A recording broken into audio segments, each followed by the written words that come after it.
Hello, everybody. I'm Melanie. I'm Dropsmith's founder, and this is our first interview for the people who contributed to Dropsmith. And I wanted to start with my personal hero, Rhiannon.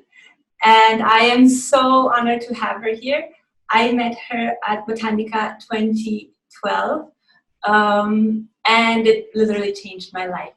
After that, I attended some of her many wonderful classes, and I got to meet her and her work, and it's incredible. There's just so much to say, so maybe it's best that you say something about yourself, Rhiannon, for the few that don't know you. Hi, Melanie. Thank you for the invitation to chat with you today. What to say, and thank you for your kind words. I'm very touched and very honoured. Basically, I'm an aromatherapist. I have 30 years experience. I do various things, but one of the most important things I think that I do is I help to communicate about the benefits of clinical aromatherapy. So in that way, I work as a therapist, but I'm also an educator, especially in the clinical aromatherapy world. And I'm editor of the journal, International Journal of Clinical Aromatherapy, where we publish evidence-based articles about the use of essential oils in clinical settings and in clinical ways.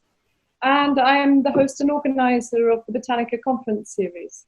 So that's basically me in a nutshell.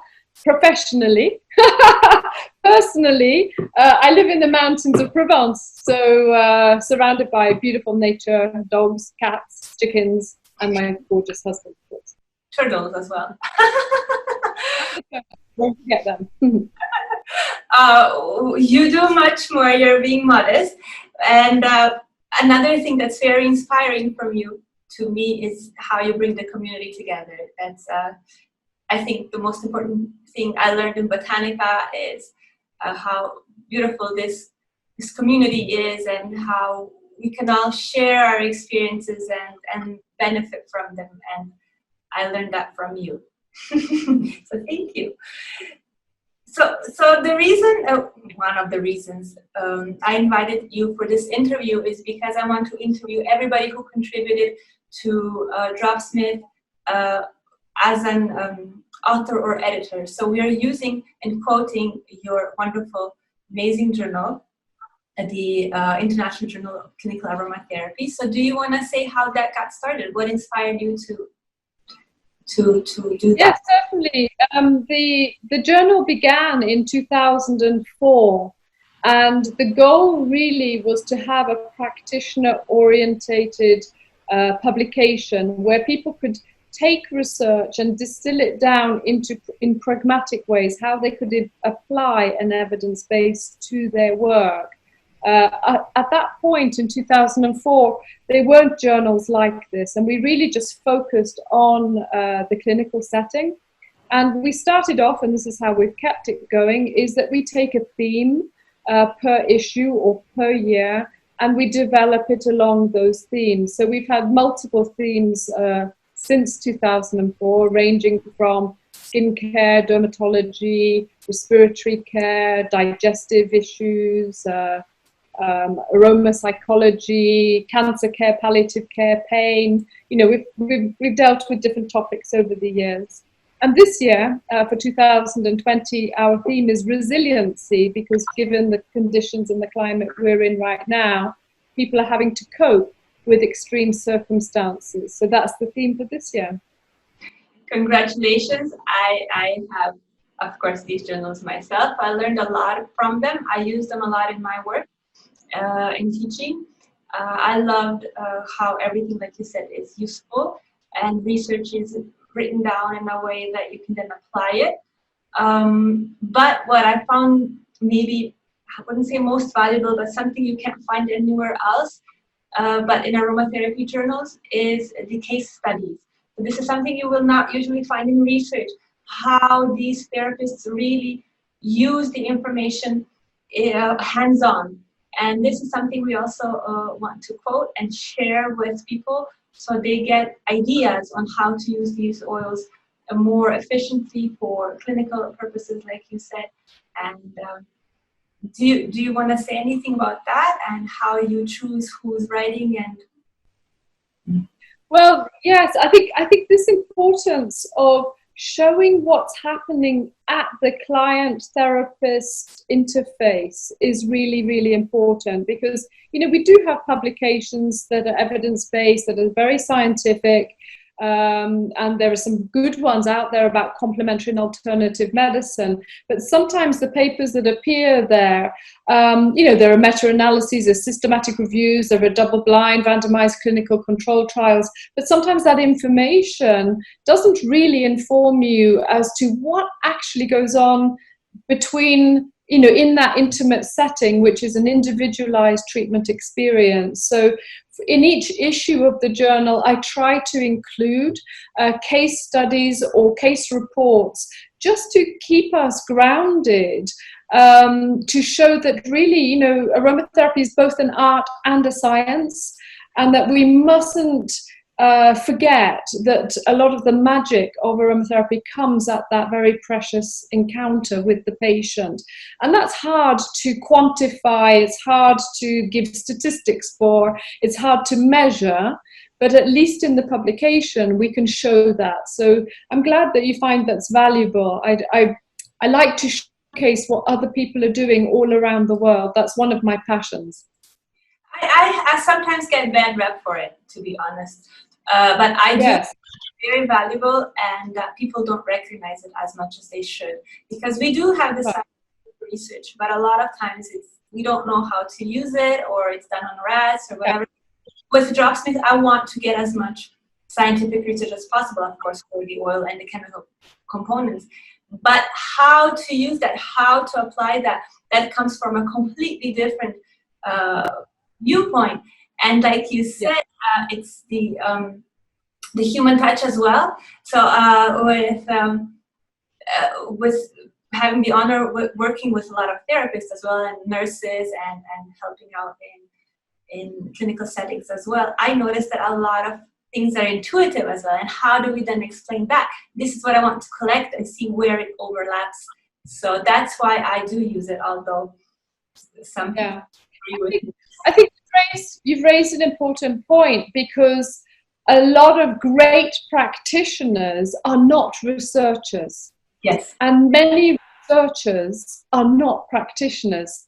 So we have to find a way for both the research and the practical applications to meet. And I do believe that the way to do that is you can go from the bottom up, so that we train practitioners to become more experienced in research methodology and how to introduce more rigor into their work and how to measure and report. So that's from the bottom up. I think it's really important. But also researchers that are up there in their high establishments, looking down on us poor little therapists with a bit of disdain, they also, I think, need sometimes to know how research is translated into practice. The two have to come together. They do. And that's, go on. Yeah, that's what I try to do with the journal, is that we have evidence-based articles, we have really robust information, and at the same time, we show the simple, pragmatic differences that can be made at the bedside. Yes, that way, that's also what I'm trying to find, these meeting points, not only with the practitioners and the science, but also the distillers. There's so many different fields that we all depend on each other. And today, with this digital era, I think it's the time to do it. And also with the research, I noticed, for garlic, for example, there's tons of research on garlic essential oil. What are we going to do with that? Or it's not chemotyped a lot of time, and then we can't use that information. So maybe if we put it together like you're doing with the journal, then we'll inspire each other to come that way. Great. So, I was wondering if you can share how you got into aromatherapy. What inspired you to enter this endless world of questions? I'll give you the Reader's Digest version, and I promise I'll be quick. I wish I could say something special, like, I had a dream or something like that. It doesn't work like that. It's very straightforward. I was nursing. I was using essential oils for myself for coping with the stresses of intensive care, which is where I had specialized. And I was becoming increasingly dissatisfied with my role in the nursing, because I was there primarily to accompany the patient. That was my heart path, was to accompany the patient in their suffering. That's what I've always wanted to do. And I thought being a nurse in intensive care, that would meet my need, because, you know, you can't get more sick than being in intensive care. So the suffering is enormous. So I should be feeling fulfilled and everything. But actually I wasn't. And I was questioning why I wasn't on my heart path. And basically I realized that the patient, underneath all the tubing, the machinery, the medication, the politics, the paperwork, all of that, the patient was still suffering. And I wasn't able to touch them in a deep way or accompany them truly as I was hoping for. So that's why I changed direction. I'd already been using oils myself. And so I went into full-time education in aromatherapy. That was back, I finished in 1989.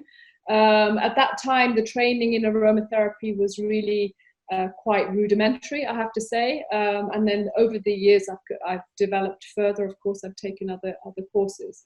But basically, that was it. You know, I switched career completely. I didn't have like a aha moment. I didn't have a dream or a vision. I just did it, basically, and I've never looked back. It kind of takes you over, sucks you in, and you can't go back, right? Completely. I know. Okay, so another great thing you have in store for us is Botanica, and it's coming really soon. So do you want to say something about that? For me, it was life transforming, and I'm not over. It was the aha moment you're talking about. I was struggling with aromatherapy for a while here in Slovenia, being the only one doing it at the time. And then when I came to Botanica, I literally cried because I felt so touched that we're all in the same boat, and there's so many wonderful people I could connect to that can support me. It meant a lot to me. It still does. Oh, thank you, Melanie. And I'm very honored that you're joining us this year as a masterclass facilitator along with Joy Bowles. I'm very excited for your presentation. And you gave a wonderful lecture last time at Botanica 2018. So it's nice to have you back in that community, as it were. Botanica, just briefly, is really a dream of mine that, as you know, started in 2012. It's grown over the years, and basically what it is, it's a gathering.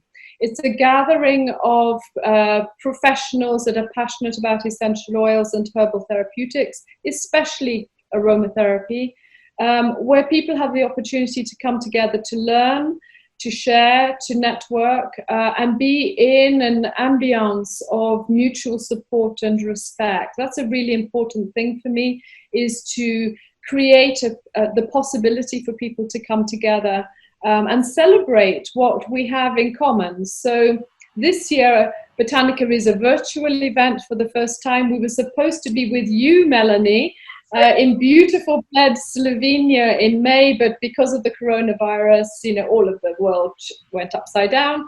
And so we are now on the cloud in 1 month's time, actually, 18th to the 20th of September.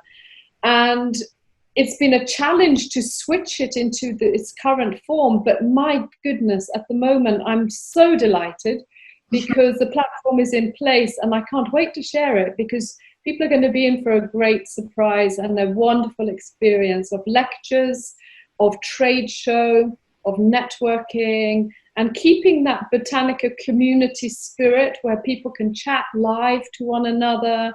It's going to be awesome. So we have 38 speakers, we have a big conference program, we have a whole virtual trade show that you can consult and talk to all the different exhibitors. It's really wild.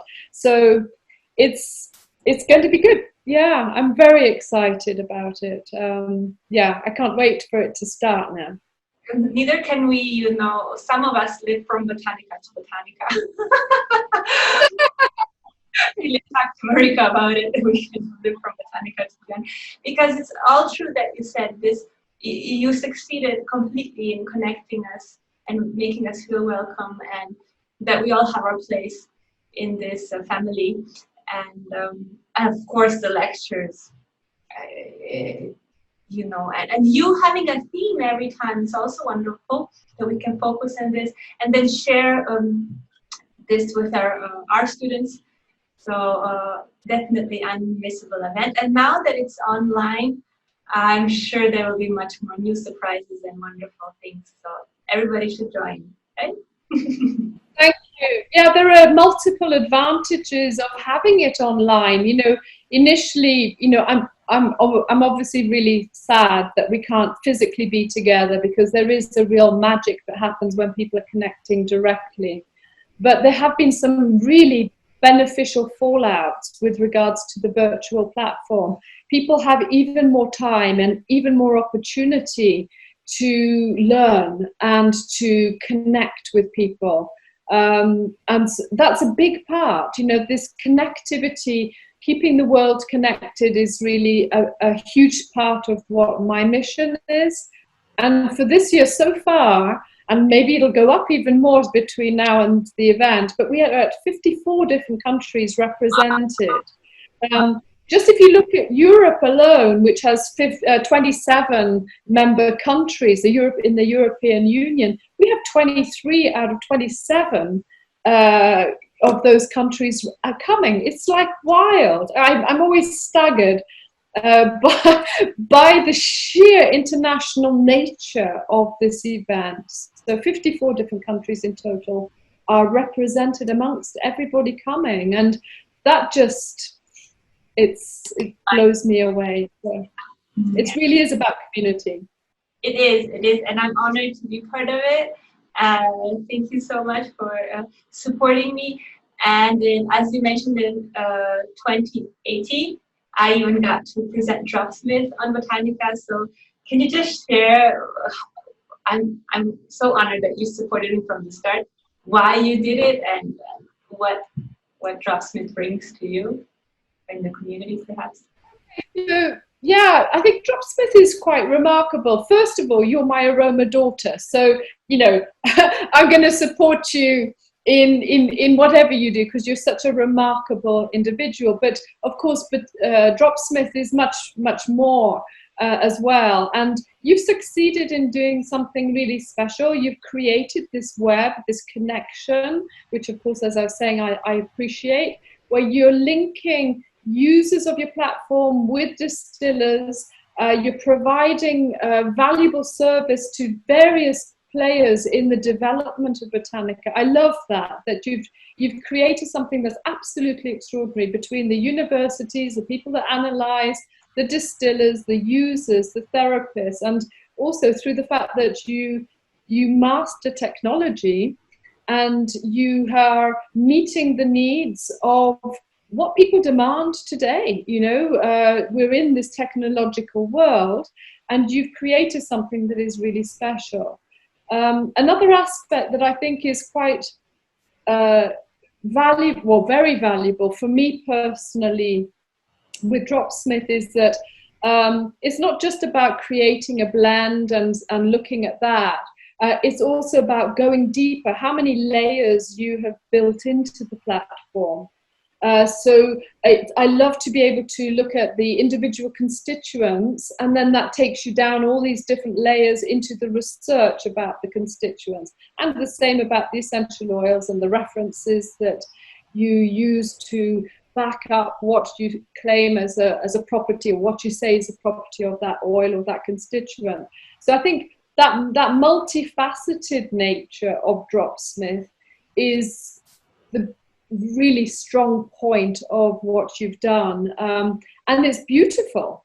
It's visual, and that's very much you. Your personality shines through the platform itself, the Dropsmith application, and it's I love it. Yeah, very, very useful for practitioners. But you give also this opportunity of connectivity, like you can connect straight to the person who distills that particular essential oil with that particular chemical profile, and that I really appreciate.